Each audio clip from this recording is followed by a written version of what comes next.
What's going on, Military Cashflow family? Today, we're going to be talking about some of the best places the military has taken us. So we're basically going to cover one each. We're going to cover our best, our most favorite place that the military has brought us. So with that, Mike, let's start this thing off. Hell yes. So I've been to a bunch of different places. And I have to give some honorable mentions out there real quick before I do my number one. So one of them is going to be Afghanistan. Right. Believe it or not, a lot of people say they hated it over there.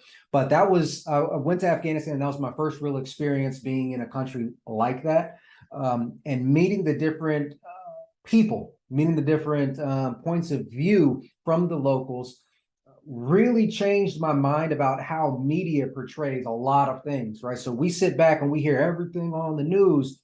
And that was my first real exposure to say like, oh, wait, everything that we hear on the news is not always true. Some of it is a bold-faced lie, or where some of it may just be skewed to whatever perspective that they wanted to have in the media, right? And I'm not trying to get political here. I'm just saying this was my perception. So Afghanistan helped me open my eyes. The second one, honorable mention, is Ouagadougou, Burkina Faso. I'm gonna tell y'all something, man. When they said, hey, Mike, you're gonna go to Ouagadougou, I said, bless you. I didn't know what the hell they were talking about. I was like, I said, I don't know, Gesundheit. I don't know what that means.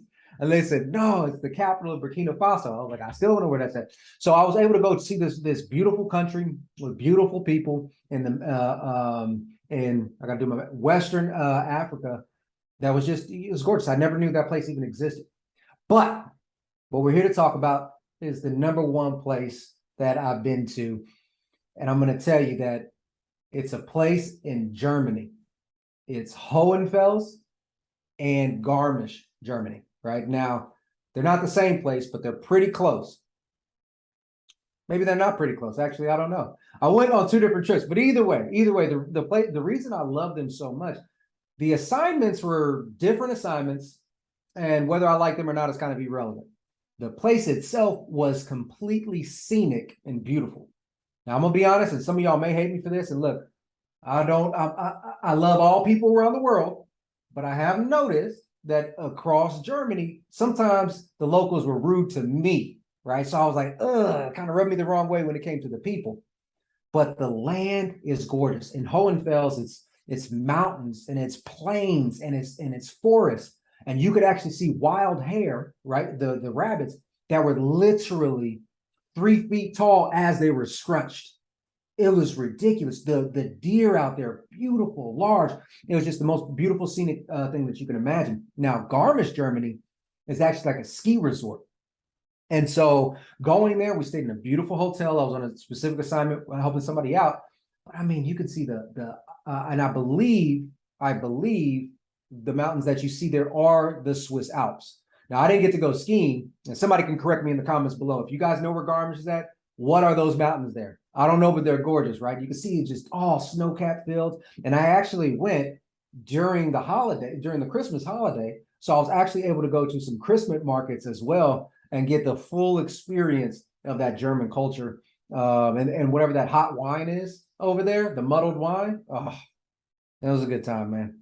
So those are the types of memories that are going to like stick with me about the scenes. And it's like stuff that you just, it's hard to find, especially when you're not even located in that area, like within the States. Like I'm in North Carolina, we don't see stuff like that around here, right? So for me, that would be my number one best place. Nice, man. What is it, Ouagadougou? That sounds. But I've heard, yeah, it's a funny name, but I've heard Burkina Faso. I think I'm butchering the name, but I heard it's a beautiful place, man. I actually had a soldier that was from there, and she said the same thing. I think there's a lot of misconception about, especially in the media, about what places really are. Like, people think everything in Africa is completely undeveloped, right? And it all looks like dirt roads and stuff. And that's just not the case. So I think that's interesting. That's one of the things that I'm really grateful for. Perspective, right? And what things are truly like, because a lot of times we only hear the media, we only hear the news and what other people tell us. And until you actually go experience these things, it's completely different, and can bring a level of appreciation for the life that you do have. And it can also, kind of, kind of make you feel weird about what you got going on in the US, if that makes sense, right? So it's pretty cool. It's interesting you say that. So yeah, and that's a really good point, because then not to harp on it too long, but in Afghanistan was the first time that I saw bathrooms with no running water. It'd just be holes in the ground. And I mean, I've seen it before. Let me rephrase that. But where an entire section of the country lives that way was the first time that I saw, like, oh, this is considered normal here.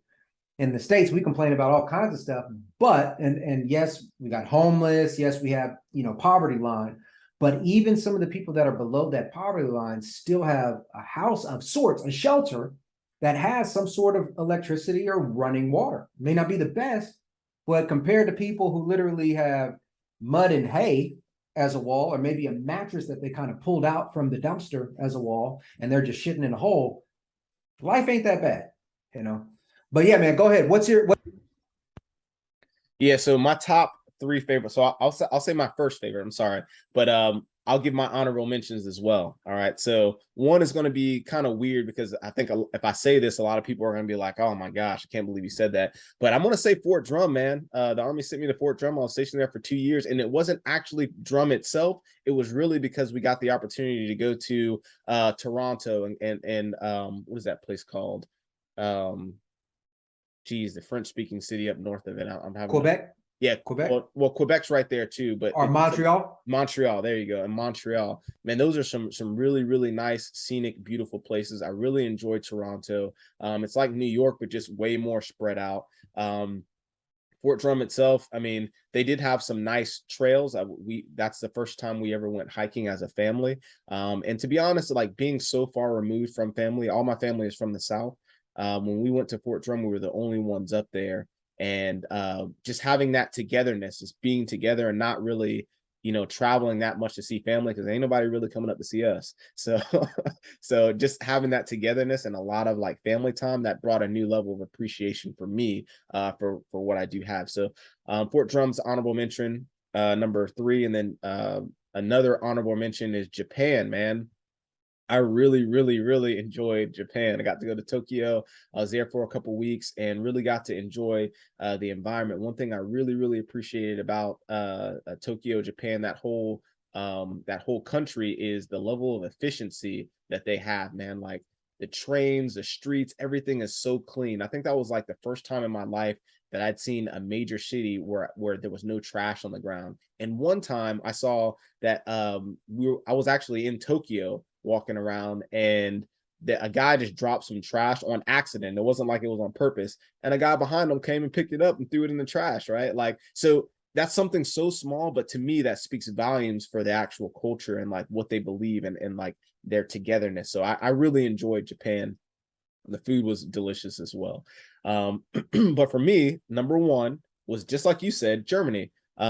Specifically, it was in Wiesbaden. So you guys probably know, if you listen to some of our older episodes, I recorded a bunch of our episodes while I was actually in Poland and in Germany, right? So a portion of that time while I was in Germany, during, as you guys know, I'm a finance officer now, right? So a portion of that time while I was over there in Germany, there was fiscal year end close, which means, in October, that's when the new fiscal year starts. For finance people, that's like our Super Bowl, right? So for that period of time, I got to go to Wiesbaden, where USHRA headquarters is at, and they consolidated all the finance officers so we can make sure, all of our we do the year end close tight. Because I mean, we're managing, like, me and my NCO specifically was managing like 160 something million dollars for like just for that mission set. So we got to make sure everything's tightened up before we transition to the new fiscal year. We were in Wiesbaden, and Wiesbaden is right there along the Rhine River in Germany. I'm pretty sure it's called the Rhine River. but the Rhine River right there in Germany, and all the cities that are along it are just absolutely beautiful, scenic, just like Mike said. Beautiful, scenic. Wiesbaden, I love the food. I actually enjoyed the people. All the people were nice. I tried to speak a little bit of, German, and maybe that went a long way. That's what a lot of people said. At least if you try to at least speak a little bit, people are more apt to being nice to you, right? But I just thoroughly enjoyed my time there. During that period of time, I was a little bit away from the most of the unit. It was really just me and my NCO out there, and we got to spend a lot of time together, and we got to go to Frankfurt, which was literally 20 minutes away from Wiesbaden. Wiesbaden itself, like I said, Mainz and like all the cities along the Rhine River were absolutely beautiful. Great food, great people, nice and scenic, delicious wine, man. Like I just enjoyed it. That was my number one spot for sure. So much so that when we leave here at Fort Bragg, we will try our hardest to go get stationed back in Germany, or to go get stationed in Germany. If you get stationed there, it's like a 2-hour drive to our 2-hour train ride to like multiple countries. You got Austria, you got Belgium, you got like all these countries, all the countries in Europe right around it. So I thoroughly enjoyed Germany. People, food, efficiency as well. Their transportation is great. I just really enjoyed the culture. So that's my number one. Yeah, it's funny because when I was in Germany, I was able to hit Munich. We were this close to going to the Czech Republic, and everything else all on that one, or between those two assignments. I got to see several different parts of Germany because, like you mentioned, the transportation is so efficient. You could just boom, hop on a plane, hop on a Uber or whatever they call those taxis. But yeah, man, it's a different vibe for sure. I don't know personally if I'd ever lived there, so kudos to you, my man. But I would come visit, put it like that. I'd come visit you. I'd go see the beer again, eat. In Germany, man. That was the first time I was introduced into pork knuckle. You know what pork knuckle is? Nah, I never had that. I did get the schnitzel. I got the schnitzel, but yeah. I didn't get the pork knuckle. Schnitzel's like a sausage, right? Yeah, well, there's sausage and like it comes on a bun or whatever, and then there's also some like grounded up. There's also some like grounded up beef and stuff like that. So this was a couple years ago, so I'm not like super keen on the food. But yeah, if anybody knows what the hell a schnitzel is, throw that in the comments below. And if you know what a pork knuckle is, say hell yeah in the comments below. So a pork knuckle, I went to and I ordered it, and all my friends there. You know how it is in the military. Everybody talks trash. So I was looking around. I was like, I think I'm gonna get the pork knuckle. And all my buddies was talking trash. Like, why are you gonna eat pig's feet? Do you mean you want a moose knuckle? All this other stuff, right? So I'm like, you know what? I'm gonna take a chance with it. Let me get the pork knuckle. It comes out, and it is the biggest hunk of pure meat that I've ever seen. And what it is it's actually like from the elbow up to the shoulder of the pig, or it might be the forearm. I might have that mistaken, but I think it's the elbow to the shoulder of a pig. And it looks like those cartoon, we have like the meat sticking out here, and they're just eating this big like chicken wings, drumstick or whatever. That's what it was. And I was like, yo, everybody was jealous. So but was it good though? There. Was it good? Yeah, it was good. Okay. It was good. I mean, it tasted like pork knuckle. I mean, it tasted like pork, but I mean, it was how sometimes pork can be dry. This was nice and juicy all the way through. And it comes with, they call them potato dumplings, where I don't even know how they make it, but it's like it's not really mashed potatoes, and it's not really a dumpling. It's like a little mix in between, and then gravy's poured over the top. So if you guys go out and try one of these German beer halls or anything like that, I highly recommend at least trying and ordering the pork knuckle. Yeah, man, I thoroughly enjoyed Germany. I like the food too, man. It's good stuff. But yeah, man, that wraps up. Actually, just one quick anecdote. I'm curious about your experience with this. When I was in both Poland and Germany, one thing that I thought was kind of strange that I don't know, something about it was like kind of weird when it came to the food, is that none of the drinks came cold. Like they didn't have like ice or anything like that. Was that your experience as well? I'm going to be honest, man. For the most part, the only thing I drank was beer when I was in Germany. And so that came out fairly cold. For the waters, man, that's a good question, man. We had a bunch of water bottles, like on our assignment areas, They were never cold though. Yeah.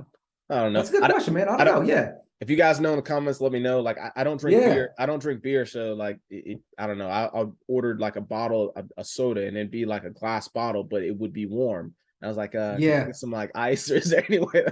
But apparently that's like offensive or something, especially in Poland. He was like, no, we don't have ice here. We just give you the drink. I was like, oh, yeah, okay.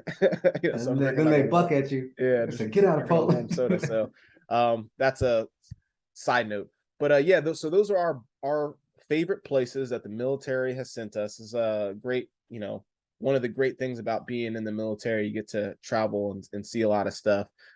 If you game plan it the right way. So there's some people that they get stuck in Fort Leonard Wood for their whole they do one enlistment for 4 years and get stuck in Fort Leonard Wood and be like, I hate the military. They didn't send me anywhere. I was supposed to travel the world, but plan it the right way, man. And I'm curious, if you're listening to this, what are some of the favorite places that you've been and why? So leave those comments below. I'm curious. And any final words, Mike?